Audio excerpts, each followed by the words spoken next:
Hi everyone, welcome back to my channel. ఈరోజు recipe వచ్చేసి carrot curry చేశానన్నమాట. ఇది కూడా చాలా సింపుల్ ప్రాసెస్ అండి. మన దగ్గర 4 క్యారెట్స్ ఉంటే చాలన్నమాట. ఇలాగా తురిమేసుకుని పక్కన పెట్టేసుకుని నెక్స్ట్ వచ్చేసి కర్రీకి ప్రిపేర్ చేసుకుందాం రండి. చాలా సింపుల్గా అయిపోతుంది అనమాట. పిల్లలకి లంచ్ బాక్సుల్లోకి కానీ, చపాతీలోకి కానీ, రైస్లోకి కానీ చాలా అంటే చాలా టేస్టీగా ఉంటుంది కర్రీ. స్టవ్ వెలిగించుకుని ఒక బాండి పెట్టుకుని ఆయిల్ పోసుకుని ఆయిల్ హీట్ అయిన తర్వాత మనం దీనిలో పోపు దినుసులు మొత్తం వేసేసుకోవాలి.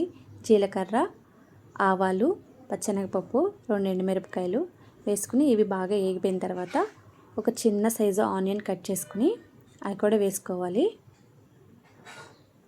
ఆనియన్ వేసుకుని అది కూడా కొంచెం ఏగిపోయిన తర్వాత ఆల్రెడీ మనం తురిమి పక్కన పెట్టుకున్నాం కదా క్యారెట్, అది కూడా వేసేసుకుందాం. మొత్తం వేసేసుకుని ఇలా ఒకసారి గెంటి తీసుకుని కలుపుకుంటూ ఉండాలన్నమాట. దీనిలో కొంచెం పసుపు, కొంచెం సాల్ట్ వేసుకుని ఒక 5 మినిట్స్ వరకు మగ్గనివ్వాలి. స్టవ్ సిమ్లో పెట్టుకోవాలి, హైలో పెట్టకండి. ఇలా మగ్గిపోయిన తర్వాత నేను కొంచెం కరివేపాకు వేసుకున్నాను అనమాట.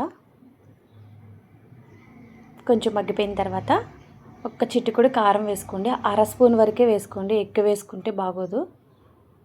1/2 స్పూన్ సరిపోతుంది దీనిలో, క్యారెట్ కర్రీ కాబట్టి. ఇలాగా ఆయిల్ కూడా చాలా తక్కువ పడుతుంది, ఎక్కువ అస్సలు పట్టదు. ఇలా ఏగిపోయిన తర్వాత ఒక 5 మినిట్స్ అయితే ఏగిపోతుంది. ఒక సర్వింగ్ బౌల్లో తీసేసుకుంటే చూసారా చాలా తక్కువ టైంలో అయిపోతుంది అనమాట. చాలా టేస్టీగా ఉంటుంది. ఇది చపాతీలోకి కానీ రైస్లోకి కానీ తప్పకుండా ట్రై చేయండి. Please like and share, comment.